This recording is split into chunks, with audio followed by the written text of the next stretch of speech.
Sister didn't invite me to her wedding, so my friends showed up in wild outfits as payback. I've always had to take care of Gigi as the older sibling. My parents expected me to pick up after her, help her with her homework, walk with her after school, and play with her because they were too busy with work. Sometimes even after work, my mother would come back and complain about how she didn't have the energy to spend time with Gigi and would ask me to read her a bedtime story. Gigi also didn't make it any easier on me. She would often say mean things and had trouble understanding social cues. She would say things to people without thinking, which would ultimately land me in trouble. For example, my parents would force me to take Gigi with me if I wanted to go out with my friends for an outing or to their birthday parties, and one time, Gigi came along with me to my best friend's place for her 13th birthday. We had all got her various gifts with our pocket money, which my best friend was very happy to receive. She also opened up a gift that her grandparents had sent her, and it was a Barbie doll house. Granted that we were a bit old to still play with Barbie, but clearly my friend loved the gift and she seemed a bit sentimental over it. Out of nowhere, Gigi started giggling, and when we all turned to look at her, she remarked how it was a dumb gift. I looked back at my friend, alarmed and embarrassed for the way Gigi behaved. My friend looked heartbroken while Gigi kept giggling. I apologized to my best friend and told her that I was going to take Gigi back home. I was so embarrassed for how my sister behaved in front of everyone and was mean to the birthday girl for no reason. When I dragged Gigi back home and asked her why she would do something like that, she only smiled and told me that she said what we were all thinking, and it was not her fault if my friend got hurt. I was so pissed and disappointed with her behavior. Later, when I told my parents about it, thinking they might be able to talk to her and let her know what she did was wrong, they instead started to lecture me about being a better sibling. They told me that I should not feel embarrassed about Gigi in front of others and that I should stop being friends with people who can't handle the truth. I was floored by their reactions. Looking back, I can see how they always gaslighted me in multiple situations just to condition me into accepting my sister and taking care of her while she would get away with doing things like this scot-free. As I kept growing up, I would start to rebel and stand up to my parents when they would force me to take care of Gigi or take her to various events with my friends. I would straight up tell them that Gigi can hang out with her own friends or they can take care of her because I needed my own time. They would accuse me of trying to leave her out of things and not being a good sister to her since Gigi didn't have any friends. It was true that Gigi didn't have any friends, and this was completely her own fault, as she would say outright mean things to everyone in the name of being honest, and this would ultimately hurt people's feelings. This also led to Gigi sitting in lunch hours alone as no one wanted to sit with her, so my parents would force me to include Gigi on my table, which I absolutely detested. Eventually, after hearing multiple lectures from my parents, I did let Gigi join me and my friends and hang out with us. When I went to college, this is when I experienced true freedom. At first, my parents wanted me to go to a college near to my place, but I worked hard and luckily through a scholarship, was accepted into a reputed university hundreds of miles away from home. My mother begged me to not go, saying how Gigi would miss me, and that I needed to take care of my sister and be a good big sis. But I did not care a dime. I moved out of their home into my dorm and never looked back. I was so happy to be away from my family that even during vacations or long weekends, I never went back home. It was like I could breathe again for the first time, and I didn't want to go back to the suffocation back at my home. Now, I was part of a Facebook group with my friends from school, and I had also added Gigi to the group since she would hang out with us. In this group, Gigi would sometimes message and ask if anybody would like to hang out with her, but not a single person would reply back to her. Granted that some of my friends, like me, had moved miles away for college, but I knew a few who were still living in the same hometown, yet they were not interested in hanging out with her. I knew that my friends only hung out with Gigi, since I was forced by my parents to take her with me.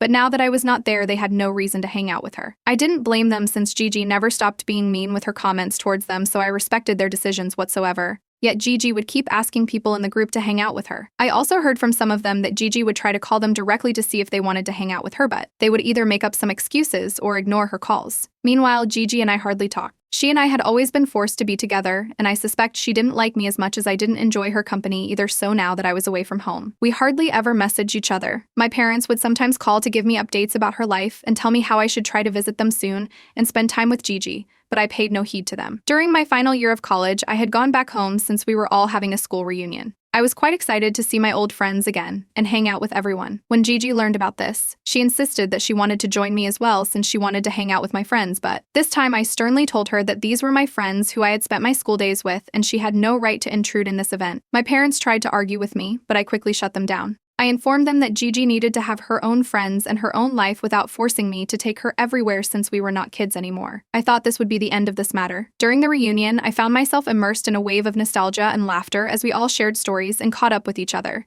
We reminisced about our school pranks and inside jokes. I was having such a good time with everyone. As my friends and I sat down for lunch during the reunion, out of nowhere, Gigi walked into the restaurant uninvited. I was shocked and frustrated to see her, as I had clearly told her to stop interfering in my life, but here she was. Gigi approached our table, and before I could say anything, she loudly declared, "Aw, I missed you guys." The awkward silence that followed was palpable. Everyone looked confused between me and her since they didn't expect her to show up. Gigi, oblivious to the discomfort, pulled up a chair and started talking about how long it had been since she had seen everyone. I was pissed seeing the nerve my sister had to talk to my friends right in front of me at an event where she was not even invited. My friends, trying to be polite, made small talk with her. I could see from everybody's faces how uncomfortable they all felt, and we could not talk freely. After we had lunch, I took Gigi aside and asked her to go back home, but she dismissed, saying that this wasn't a big deal and that I should get over myself because these were her also. She was starting to get on my nerves with her nonchalant attitude, and I was slowly seeing red, so I decided to teach her a lesson. I took her back to my friends and decided to address the situation publicly to them in order to get their opinions so once and for all. Gigi understood how embarrassing her behavior was. I asked them if anybody felt it appropriate that little sister had come uninvited to our reunion. To my relief, some of my friends echoed my sentiments and told Gigi that they did feel uncomfortable with her since they were not close to her. My school best friend, then trying to smooth the matter, told Gigi that they could hang out with her some other day, but for today, they would like it if it was just the old classmates hanging out. Gigi looked embarrassed hearing their reactions, and I couldn't help but feel satisfied watching her learn a valuable lesson about boundaries. She shot me an angry glance, clearly blaming me for this fiasco, and somberly walked out. That night, after I returned home from the after-party of my reunion, my parents confronted me about what happened and told me how I embarrassed Gigi in front of everyone by kicking her out. I explained to them how no one wanted her there and she had barged into our reunion uninvited, so she needed to apologize to me, but my parents started insisting that she is my sister and I need to be more understanding. My mother told me how Gigi always finds it difficult to make friends and no one wants to hang out with her, so she was excited to meet my friends, knowing that they had always been sweet to her. I retorted back how I had been understanding about Gigi for years, but these people were only nice to her because I was their friend and they clearly didn't want to be around her otherwise. Gigi, who had perhaps been hearing our argument, barged into the room saying how everyone liked her and it was me who was trying to take her friends away from her. I started laughing hearing this and told her that if that was the case, then why didn't a single friend of mine hang out with her for all these years whenever she would message in our group chat or even call them? Gigi looked at me hurt and started justifying how everyone was just busy, and it didn't mean anything, but I retorted back that everyone was just busy hanging out with her because they were not her friends. I know this might have been a mean thing to say, but I wanted Gigi to know the truth. My dad started saying how I was being selfish and I should apologize to Gigi for what I said, but I remained steadfast that it was Gigi who had crossed a boundary barging into our reunion when no one wanted her there, and it was time she needed to face the consequences of her own actions. This was the last straw that broke my and Gigi's relationship completely. Since then, we never spoke to each other, nor did we even try to be nice to each other whenever we met over the holidays. Years later, when I was getting married, my parents forced me to invite her, saying how bad Gigi would feel about not getting invited and that they didn't want the rest of the family to know that there was any bad blood between us.